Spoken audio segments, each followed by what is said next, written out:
প্রিয় দর্শক বন্ধুরা, এই মুহূর্তের জন্য আপার প্রাইমারি থেকে একটি গুরুত্বপূর্ণ খবর আপডেট উঠে আসছে।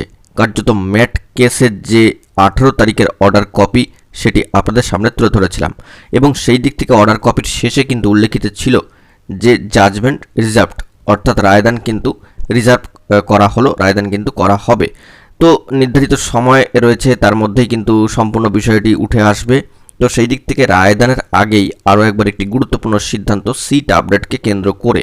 তো চলুন আমরা সেই খবরে প্রবেশ করি। অত্যন্ত গুরুত্বপূর্ণ ইনফরমেশন, অবশ্যই ভিডিওটিকে সম্পূর্ণ শেষ পর্যন্ত শুনে নিয়ে বোঝবার চেষ্টা করবেন, ভিডিওটিকে শেষ পর্যন্ত দেখে নেবেন, চ্যানেলটিকে সাবস্ক্রাইব করে নিয়ে সঙ্গে থাকবেন। চলুন কথাবার্তা না বাড়িয়ে আলোচনায় প্রবেশ করি।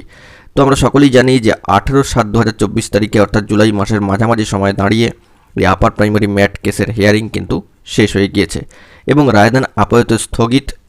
এই বিষয়ে কিন্তু অর্ডার লেখা চলছে, যাবতীয় বিষয় নির্ধারিত সময়ের মধ্যে আসবে।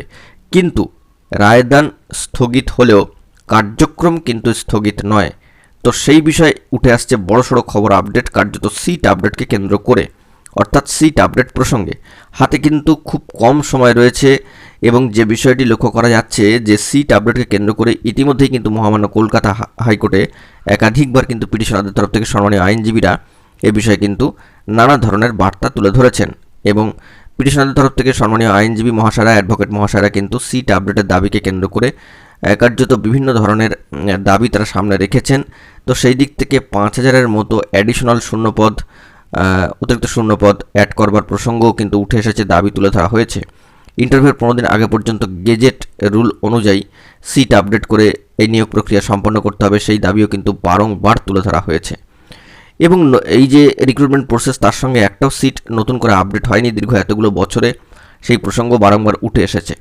তো কার্যত সমস্ত দিক মাথায় রেখে এবার সিট আপডেটের দাবিকে কেন্দ্র করে ইন্টারভিউ বঞ্চিত আপার প্রাইমারি চাকরিপ্রার্থী বৃন্দ আইবি, ইউপিসিপিবি গুরুত্বপূর্ণ পদক্ষেপ কিন্তু গ্রহণ করলো। তারা তাদের নিজেদের অস্তিত্বকে বজায় রাখার জন্য কার্যত গেজেট রুলকে মান্যতা দিয়ে সিট আপডেটের দাবিতে আরও একবার তারা কিন্তু মহানগরের বুকে, তিলোত্তমার বুকে নামতে চলেছে। ন্যায্য বিচারের স্বার্থে মহামিছিলের ডাক তারা দিয়েছে আগামী 28শে জুলাই শিয়ালদহ থেকে ধর্মতলা পর্যন্ত। বন্ধুরা, বিষয়টি ভালো করে খেয়াল করবার চেষ্টা করবেন। অস্তিত্বের লড়াইয়ে কিন্তু টিকে থাকতে হবে। গেজেট রুলকে মান্যতা দিয়ে অবশ্যই কিন্তু সিট আপডেটের দাবিকে সামনে রাখছে তারা।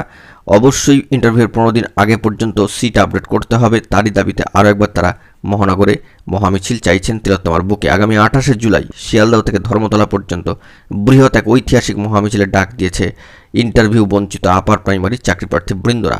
সেদিকে কিন্তু সকলকে ফোকাস রাখতে হবে। তারা তাদের অস্তিত্ব লড়াইয়ের জায়গা থেকে কিন্তু এক পাও পিছাবা হয়নি। তো মাতঙ্গিনী হাজরা মূর্তির পাদদেশে তাদের অবস্থান ধর্ণা চলছে রীতিমতো। তার রায়দান আসার আগেই কিন্তু একটি গুরুত্বপূর্ণ সিদ্ধান্ত গ্রহণ করলো ইন্টারভিউ বঞ্চিত আপার প্রাইমারি চাকরিপ্রার্থী বৃন্দ। দেখা যাক পরবর্তী ক্ষেত্রে এই বিষয়ে কী খবর আপডেট উঠে আসে। বন্ধুরা, এখন এই পর্যন্ত, সকলে ভালো থাকবেন, ধন্যবাদ।